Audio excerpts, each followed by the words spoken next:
सभी माता पिता यह कहानी जरूर सुने और अपने बच्चों को भी सुनाएं। पढ़ाई पूरी करने के बाद एक छात्र किसी बड़ी कंपनी में नौकरी पाने की चाह में इंटरव्यू देने के लिए पहुंचा। छात्र ने बड़ी आसानी से पहले इंटरव्यू पास कर लिया। अब फाइनल इंटरव्यू कंपनी के डायरेक्टर को लेना था और डायरेक्टर को ही तय करना था कि उस छात्र को नौकरी पर रखा जाए या नहीं। डायरेक्टर ने पूछा, क्या तुम पढ़ाई के साथ साथ पार्ट टाइम जॉब भी करते हो? छात्र ने कहा, जी नहीं। डायरेक्टर, इसका मतलब स्कूल कॉलेज की फीस तुम्हारे पिता अदा करते हैं? छात्र बोला, जी हाँ श्रीमान। डायरेक्टर, तुम्हारे पिता क्या काम करते हैं?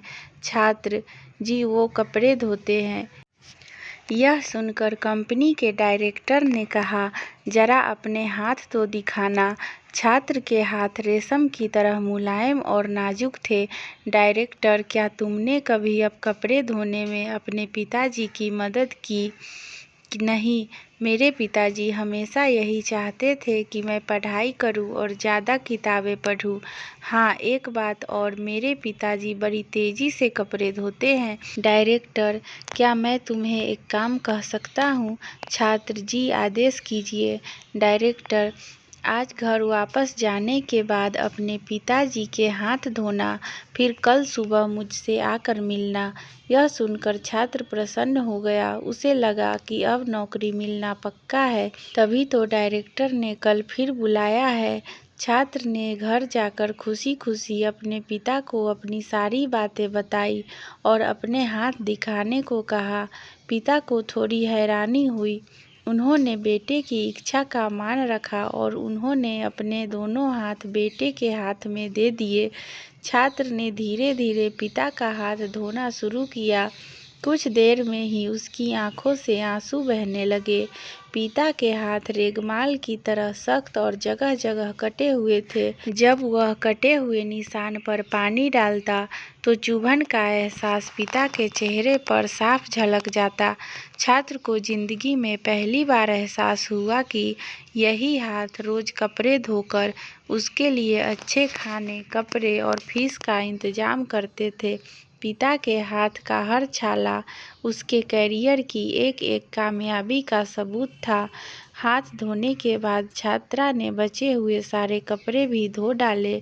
पिता रोकते रहे लेकिन छात्र अपनी धुन में कपड़े धोता चला गया। उस रात बाप बेटे ने देर तक बातें की। अगली सुबह छात्र फिर कंपनी के डायरेक्टर के ऑफिस पहुंचा।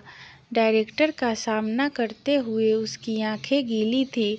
डायरेक्टर, तो फिर कैसा रहा कल घर पर? क्या तुम अपना अनुभव शेयर करना चाहोगे? छात्र, जी हाँ श्रीमान, कल मैंने जिंदगी का एक वास्तविक अनुभव सीखा। नंबर 1, मैंने सीखा कि सराहना क्या होती है।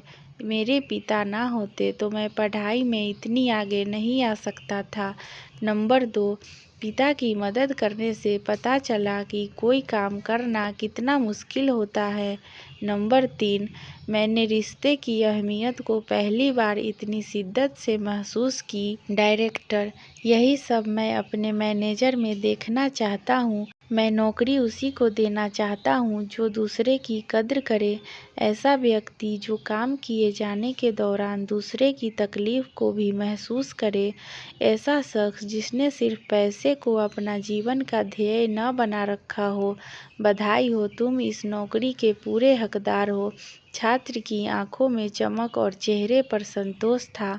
आप अपने बच्चों को बड़ा मकान दे, बढ़िया खाना दे, टीवी, मोबाइल, कंप्यूटर सब दे, लेकिन साथ ही उन्हें मेहनत का अनुभव भी कराएं। उन्हें घास काटने, बर्तन धोने का भी अनुभव दे, ताकि वह समझ पाए कि पिता कितने भी अमीर हो, एक दिन उनके बाल सफ़ेद होंगे।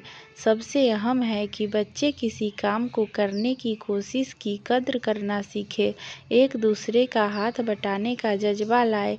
यही सबसे बड़ी सीख है। आंखें बंद करके जो प्रेम करे वह प्रेमिका है, आंखें खोल कर जो प्रेम करे वह दोस्त है, आंखें दिखाकर जो प्रेम करे वो पत्नी है। अपनी आंखें बंद होने तक जो प्रेम करे वो माँ है, परंतु आंखों में प्रेम न जताते हुए भी जो प्रेम करे वो पिता है। दोस्तों, आपको हमारी कहानी कैसी लगी कमेंट में ज़रूर बताएं। अगर कहानी पसंद आई हो तो हमारे वीडियो को लाइक करें और ऐसे ही कहानी सुनने के लिए हमारे चैनल को सब्सक्राइब करें। धन्यवाद दोस्तों।